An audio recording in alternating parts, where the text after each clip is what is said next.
Hey guys, Dave here. Welcome to the Centurions Review, the punk rock band of wargame review institutions. This is Dragon Lord's Monster Manuscript, an adventurer's guide to fantastic creatures. Grenadier put it out in, I think, 1986 or so. It's basically a AD&D first edition compatible product. It's a monster manual for some creatures they put out. When I was in high school, I must have read this damn thing every night before I went to sleep. I just loved it. I opened it up.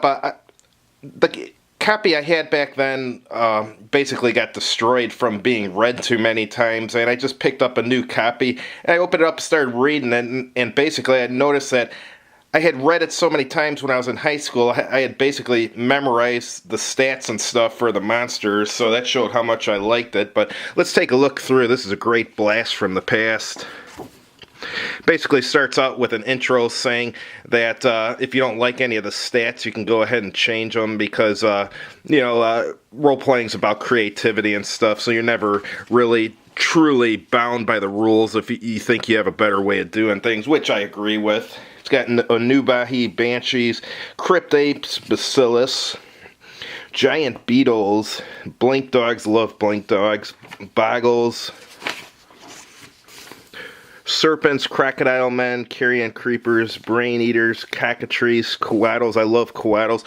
Just had a 5th edition D&D adventure we ran, and actually I ran it, and the monsters were pretty overpowered, so I gave the player characters a Coatl to use as an NPC, and then they just did fantastic because a Coatl, its bite can knock out creatures and stuff, so that worked out real well for them. There's the famous Death Witch.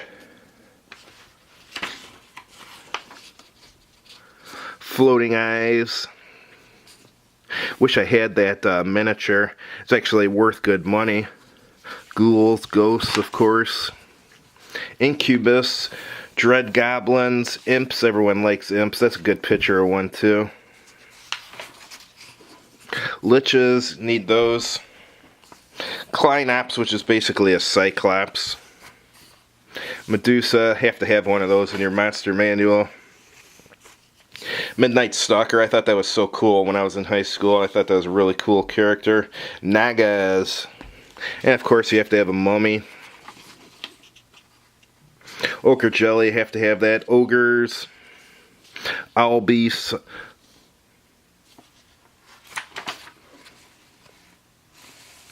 Pixies. I had a Duncan Miniatures mold of Heritage Pixies. I remember it had centaurs on its stuff and stuff too. I guess they had gotten the rights from whoever owned it, and I remember I had cast those up back in the days when I used to buy molds from like Prince August and Duncan and stuff and make figures. Quarrel, that's a cool figure. Rakshasha or whatever. Shadow. Stone Tangler, that's cool. I think most books call it a Roper, but Trickster, Trogs, Sea Trolls, Umber Rippers, those are cool. Vampire Elf, and a regular Vampire Wereboars.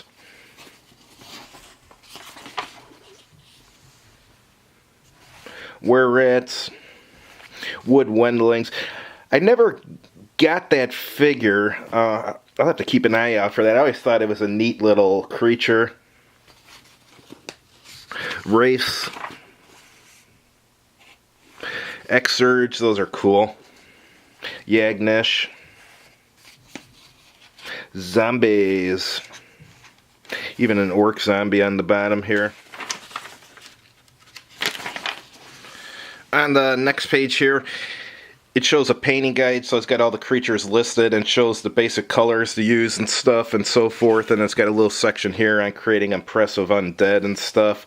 Kind of neat. I used to use it when I was in high school as an assistant when I was trying to figure out what colors to use when painting fantasy figures.